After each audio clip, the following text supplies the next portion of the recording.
Now, in this video, we're going to talk about another very important topic, which is financial freedom and financial fitness. We talked about physical fitness, and this video, we're going to talk about why financial fitness, like physical fitness, is important.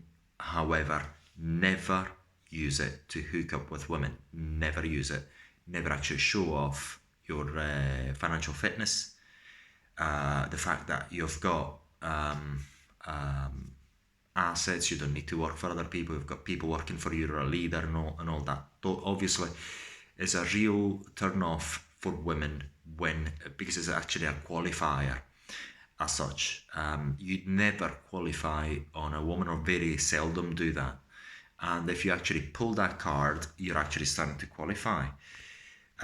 So you don't qualify to women using your financial fitness. It's something that you use, like your physical fitness, as a point system. You're actually, once you get the woman, basically, number one, if you're really financially fit, it really helps your game as a baseline, because you've got that financial security. You know you've got your ship together, and nobody can really mess with you, including the woman, especially if you're in game. If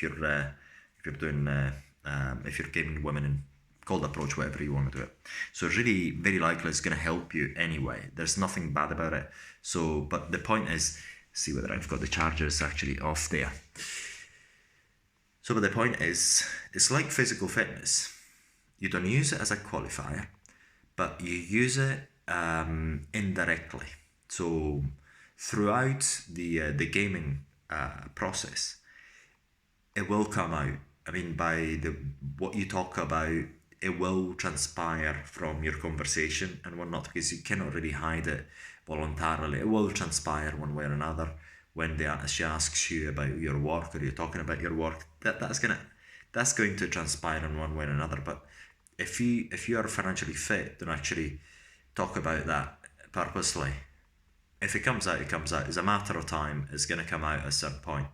But never qualify using that and using your financial fitness, because it's a turn off. And then those women who are actually going to hook up with you based on your financial fitness, I've got another agenda which I would not suggest to anyone who's got money, or who's got a business, or is financially fit, so to speak. But sends another honest signal, like physical fitness. It says, look, I've got my shit handled together. And then another thing which I find extremely good, and many women who stay with me and still, after many years, still hang around, is also because of that. Not only the fact that I'm fit physically, but financially fit. But they never get the other in one particular case, because we've been together for so many years. It's incredible, 15 and odd years, with one of my girlfriends. I'm very happy to help out and provide a bit. But in any other case, they know I can, but I don't purposely. And as I find this a huge turn on. There's a particular girlfriend I really hope that she's got, I'll tell about that in another video, but who, despite the fact that she's hot, she could get any man she wants, and she could actually get a provider as well. I know it's a freaking stupid turn on for her, the fact that despite the fact that I can provide, I purposely deny any financial help at all. And I do it on purpose, because I get personally turned off by women who I sense are actually with me in order to get money. It's a complete, my dick it dies immediately as soon as I sense that. So it goes into death mode. So I don't even have to try. So it's something that comes out naturally. So as soon as I sense it, boom, my attraction goes. I prefer to wank instead of entertaining the woman. And that is a huge turn on in many cases. If it's a turn off, basically, in my opinion, you haven't lost anything. you actually move on because the woman wouldn't have not been interested in you sexually. It would have been interested in you only as a provider. As another side story is I was in Colombia, and the hotel, whenever I see a woman or mildly attractive, I've got to actually start a conversation at least. And I've seen this woman, mildly attractive, I'd say in almost her 40s, almost in the same age as me. And I start the conversation. Just said a couple of hellos, and then she invited me to sit next to her with her friend.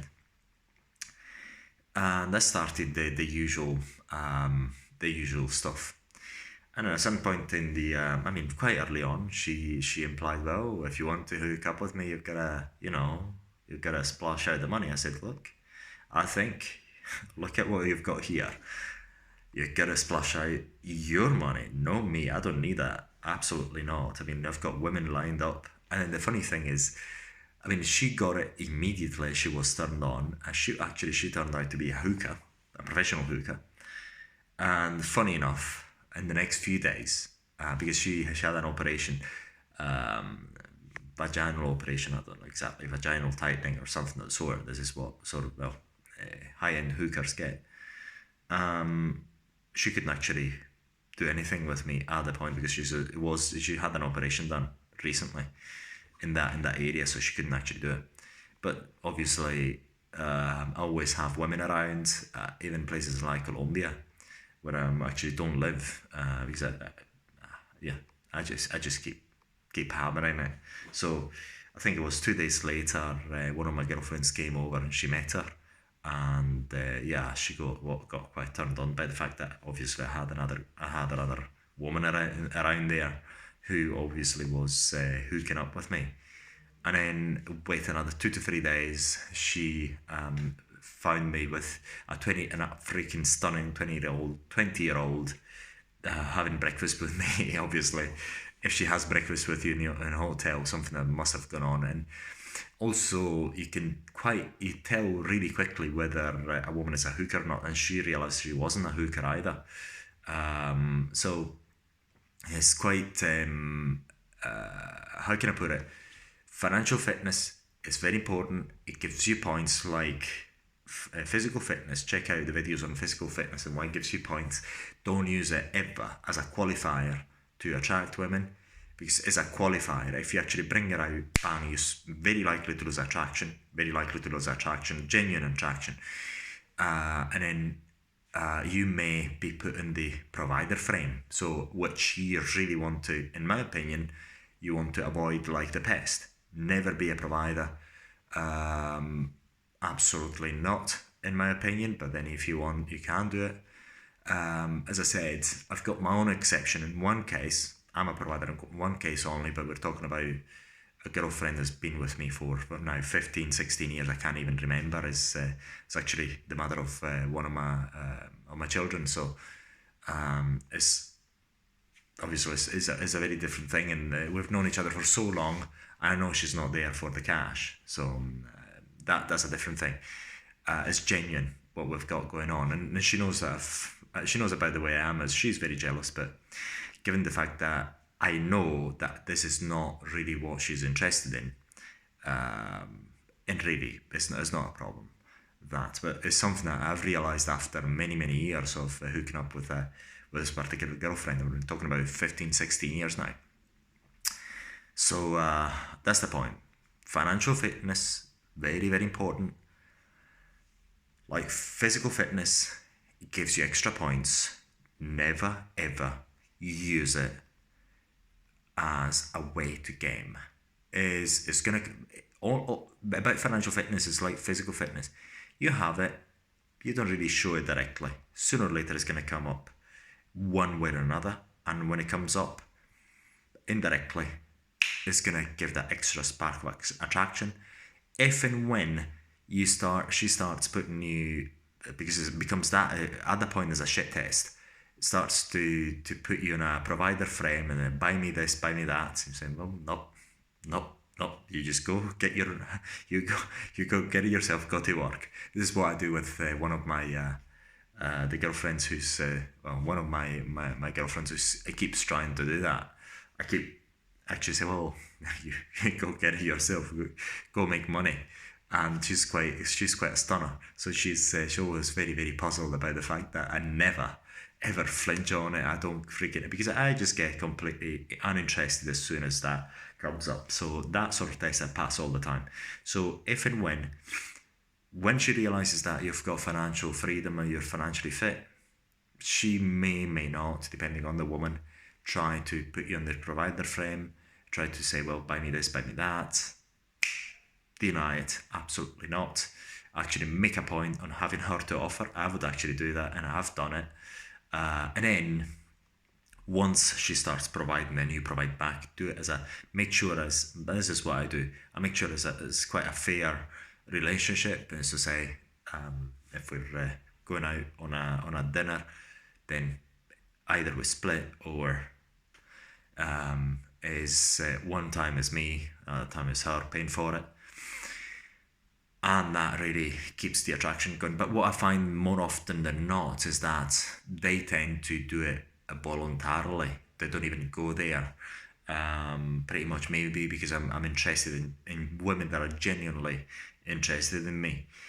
Not as because of what I've got, because of me generally, as an end product, so to speak, as an end human being, with everything that I've got going for me or against me. And this is what I normally find in my case, because I tend to get turned off immediately by gold diggers. Immediately, it's just that instant. It goes, in my case, it never worked. I mean, as soon as I sense a bit of gold digging, and the woman is there for a bit of providing, I've got a very interesting story, and I'll leave you with that. I was at university, was Strathclyde University. I think it was 24. I think it was Kazakhstan. Yeah, it was a Kazakh girl. We went out. I think it was a dinner.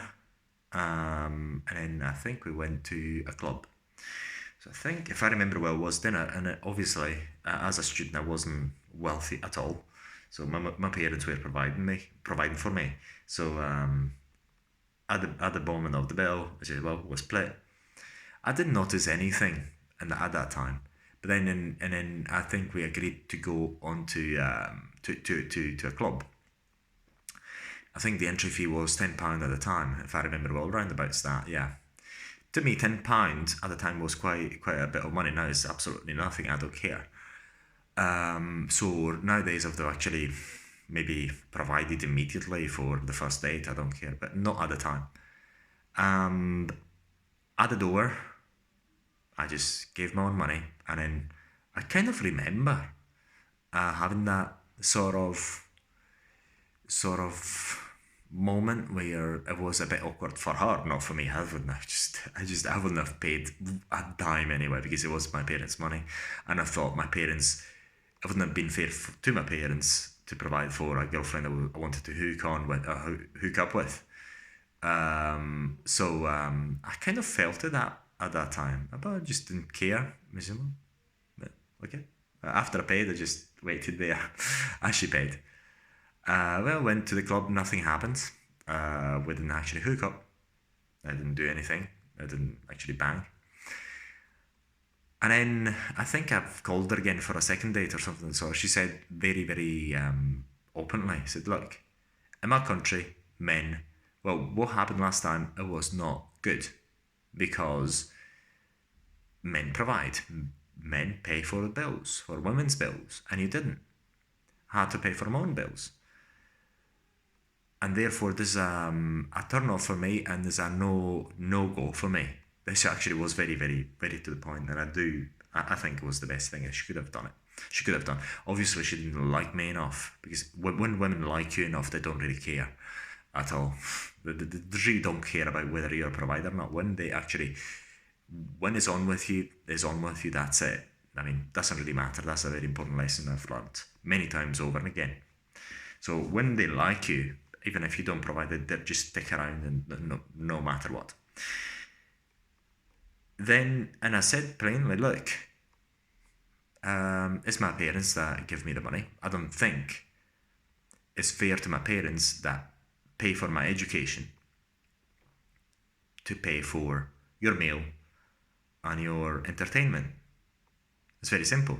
I'm not self-sufficient yet. And to me, it was not a no-brainer. Absolutely, I wouldn't have I've took on a relationship of the sort even at that stage when I was in my early 20s. When I was 24, yes. 2004, I was 24.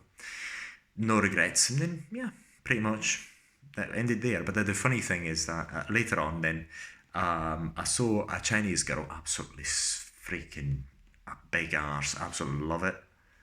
And I remember I was walking back to the university accommodation, walking back on just in front of me. I saw this absolutely big, round butt and a quite tiny waist. I absolutely loved it, and I said to myself, "Look, if that girl is actually getting into the university halls, I've got to open it. I'm going to open her." And then she actually was in front of me because at the point I didn't have the guts to actually go wherever and open a girl that I liked on the street. I didn't have. I needed a pretext, and the fact that she would actually go into the university hall was the university accommodation was a good pretext for me. So as soon as she got in, I just sped up. I ran after her and I opened her. Eyes lit up and exchanged numbers. She told me where she lived. I had their contact number. Asked immediately for a date, if I remember well. And then we went out for dinner. Ended up banging. Guess what? The same Kazakh girl was one of her flatmates. And it was quite funny to actually bang one of her flatmates, who turned up to be even hotter than herself. So absolutely amazing experience. I cannot forget that experience. I remember exactly, the world is very, very, very small here. Look at who we've got. The same Kazakh girl who said that she wouldn't hook up with me because of money. And then, yeah, I was banging her flatmate. Absolutely amazing. And with that particular one, I remember also this particular Chinese girl who was extremely hot. Another lesson that it taught me is that having a boyfriend is not excuse not to fuck.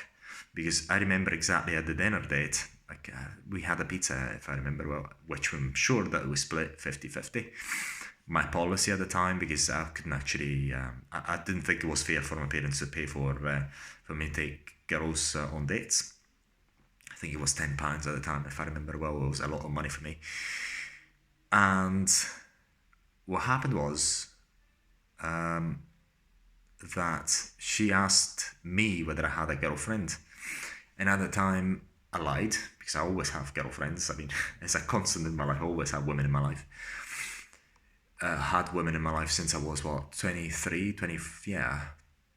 I'd say. Since I was 23, I always had girls in my life. Long-term relationship or someone around, always be banging someone, 100%. So she said, "Oh, do you have a girlfriend?" I lied. I said no. And then asked the same question, "Do you have a boyfriend?" I said, "Yes." And I remember with this Chinese girl, I just, "Oh, I'm so sorry." And then I remember very, very vividly, she's looked back at me and said, "Why are you sorry? It's fine." And I just clicked. That means we can bang. And yeah, we went back to her place, Kazakh girl in their flat. She rented one of the rooms. I mean, it was student accommodation. So she had her own room. The Kazakh had the same Kazakh girl who wanted me to be a provider had her own room. I remember meeting her in the hallway. It was absolutely so funny. And obviously other girls as well in the same flat. And I remember while we were banging, a picture of her boyfriend was there. I was literally banging her, and I was staring at her boyfriend's picture on a frame of a picture frame, and I thought at the point, never get married, never be faithful to a woman. I remember that, thinking exactly that, because obviously if she had a boyfriend's pictures there, obviously, yeah, she was. It's quite interesting. It was quite a relationship, but still, I was the freaking stallion. Obviously, hotter than the boyfriend, I suppose, because it wasn't good looking at all. Yeah, absolutely amazing story. So you got this quite story as well. So in this video, to wrap it up, financial fitness extremely important. Do not use it as a qualifier. Don't provide for women, especially if you're an older man. If you're dating younger women, try. Well, nowadays I do first date. I normalize. There's nothing for me. I'll still go ahead and pay for the bill, but then the second one normally is either split or she pays for it. I don't particularly like this thing about being a provider, and it's not really taking anything anywhere. So yeah, I try to keep out of it whenever possible. So hopefully that was of interest. Once again, I'll repeat it again. Financial freedom, financial fitness, extremely important for your game overall. It's just like your physical fitness. However, do not use it as a qualifier. If you can afford it, don't put yourself or be placed into a provider frame as a shit test. So if it comes up as a shit test, buy me this, buy me that, no. If if it's actually implicit that you would pay for the bill, nowadays what I do, but pretty much I normally pay, but let her know that it's not going to be the second time. That ain't going to happen. If she's interested, it's going to spark attraction even more, and make it fair, even if there is a huge difference between your wealth and her wealth. Make a point of that, and it's really going to pay you dividends. Financial freedom, financial fitness is like physical fitness. It's extremely important to your life, and it sends honest signals that cannot be sent otherwise. So it gives you overall points. Like physical fitness, financial fitness, these two things, fitness, financial fitness and physical fitness, do not get the girls, do not get you the love of the women, do not get them attracted. However, if you've got game, it gives you plenty of points. They're going to be extremely attracted. If they like you, they're going to be extremely attracted to you quite quickly. So very, very important. Work on your financial fitness, financial freedom. Very important, like you work on your physical fitness.